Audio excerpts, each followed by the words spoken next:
بھائی دنیا میں جو آدمی میں لچک نہیں ہے نا, فلیکسیبلٹی نہیں ہے, لچک نہیں ہے جس میں, وہ کبھی بھی کامیاب نہیں ہو سکتا. یاد رکھو یہ جو ہوتا ہے نا, میں اصول کا پکا, بھائی اصول کا پکا ہونا تو اچھا ہے, لیکن یہ اصول ہی غلط ہے کہ جو کہہ دیا تو اس پہ قیامت تک قائم رہنا ہے. یہ اصول ہی غلط ہے. اصول یہ ہونا چاہیے کہ جب موقع کی مناسبت سے جو بات ٹھیک لگے گی اپنے آپ کو چینج کر لوں گا. یہ اصول ٹھیک ہے, اس اصول پہ پکے رہو, اور یہ نبی سے ہمیں ملتا ہے یہ اصول. حدیث میں آتا ہے ایک صحابی نبی کے پاس آئے, مجھے صدقہ چاہیے, یہ چاہیے, وہ چاہیے. آپ نے فرمایا اللہ کی قسم تم پر خرچ نہیں کروں گا میں. وہ چلے گئے, آپ نے دوبارہ بلایا, فرمایا ان پہ صدقہ کرو, دے دو. وہ پریشان, یا رسول اللہ آپ نے تو قسم اٹھائی تھی کہ میں آپ کو نہیں دوں گا. آپ نے فرمایا مر رآ علی یمین فرآ غیرہا خیرا منہا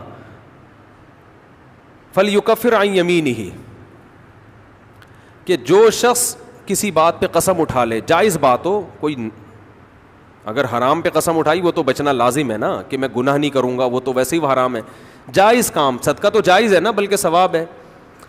فرمایا کوئی کسی جائز کام پہ قسم اٹھائے, پھر بعد میں اس کو خیال ہو کہ مجھے قسم توڑ دینی چاہیے, اس کا مائنڈ کیا ہو گیا, چینج, تو اسے چاہیے قسم توڑ دے اور کفارہ ادا کر دے, اس قسم پہ قائم بولو نہ رہے. قسم پہ جب قائم نہ رہنے کا حکم ہے تو بغیر قسم کے میں نے جو بول دیا بس وہ پتھر پہ لکیر بن گیا, یہ تو پاگل اور گدھے ہونے کی علامت ہے. قسم بھی اگر کھا لی ہو تو بھائی اس وقت یہ خیال تھا کہ نہیں دینا, اب زمینی حقائق کہہ رہے ہیں کہ اس کو دینا ہے, تو اب قسم توڑو, کفارہ ادا کرو اور دے دو. بات نہیں آ رہی میرا خیال ہے. یہ کس کی سیرت ہے, نبی کی. نبی سے زیادہ کسی کی پکی زبان ہو سکتی ہے, لیکن ایسی لچک سکھائی ہے کامیاب بننے کے لیے کہ یہ نہیں کہ جو کہہ دیا تو وہ پتھر پہ لکیر. گراؤنڈ ریئلٹی کے لحاظ سے, ماحول کے چینج ہونے کے لحاظ سے آپ نے اپنا رویہ کیا کرنا ہے, چینج کرنا ہے. اس وقت آپ کی رائے یہ تھی, اب آپ کی رائے وہ ہے, کیونکہ زمینی حقیقت بھی چینج ہوتی ہے اور انسان کی نالج بھی چینج ہوتی ہے اور انسان کی رائے بھی چینج ہوتی ہے. بعض دفعہ نالج چینج نہیں ہوتی, انسان تانے بانے ملا کے ایک رائے قائم کرتا ہے, بعد میں جب اور گہرا سوچتا ہے تو اسے لگتا ہے کہ وہ رائے ٹھیک نہیں تھی, تو وہ اسٹیٹمنٹ اس کا کیا ہو جائے گا, چینج. کوئی بات نہیں, دن میں 100 دفعہ چینج ہو جائے. ناکام وہ ہے جو کہہ دیا تو اڑ گیا, بس کچھ بھی ہو جائے.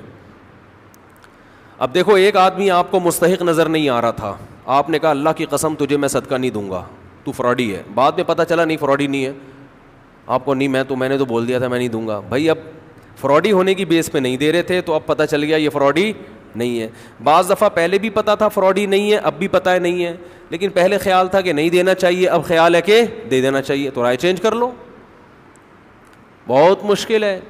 اور گھریلو جھگڑوں میں تو میاں بیوی کی طبیعت میں اگر لچک نہیں ہے نا, 4 دن بھی ان کا رشتہ نہیں چل سکتا. یہ تو مجھ سے ابھی لکھوا کے سگنیچر انگوٹھے لگا لو, جیسے سبزی والے نے ٹھپے لگائے تھے انگوٹھے لے کے گھوم رہا ہوں.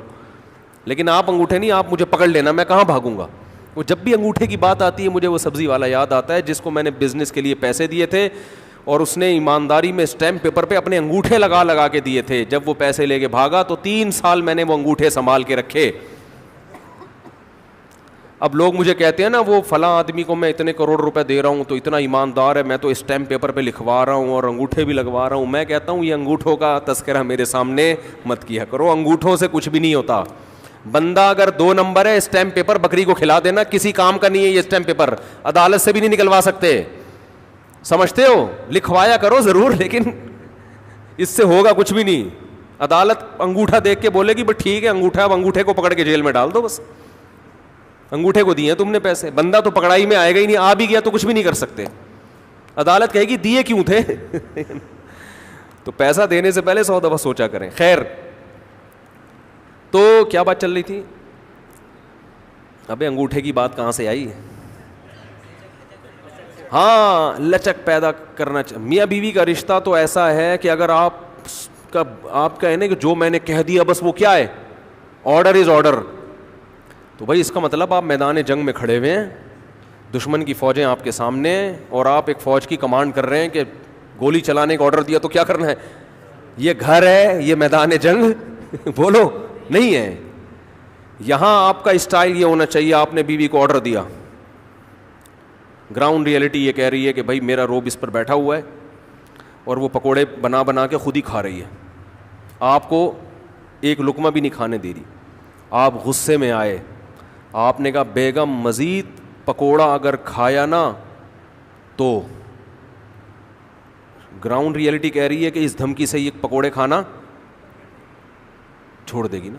لیکن آگے اس کا ایٹیٹیوڈ آپ نے دیکھا, اس نے کہا تو کیا کر لے گا, فوراً وہ کرچھلی اٹھائی, تو کیا کر لے گا, فوراً لچک پیدا کرو. بولو تو صبر کروں گا اور کیا کروں گا, یہ کامیاب, یہ گھر کیا کیسے چلے گا, یہ رشتہ جوڑا رہے گا. اگر آپ نے اس کے ایٹیٹیوڈ دیکھ کے, اس کی پیشانی پہ سلوٹیں دیکھ کے اپنی دھمکی کو واپس نہیں لیا تو یہ گھر کیا ہوگا, پکوڑے تو کھا لو گے آپ لیکن آپ کے بچوں کی ماں مارکیٹ سے شارٹ ہو جائے گی. تو اس میں گھر کے اندر کا اصول لچک, کامیاب آدمی وہ, ہاں ناقابل برداشت کوئی معاملہ ہو جائے تو ایک الگ بات ہے. تو اللہ نے کیا حکم دیا کہ اگر ڈیورس ہو گئی ہے پھر دوبارہ ملنا چاہتے ہیں تو کباب میں ہڈی بولو مت بنو, ملنے دو ان کو, کوئی مسئلہ نہیں ہے.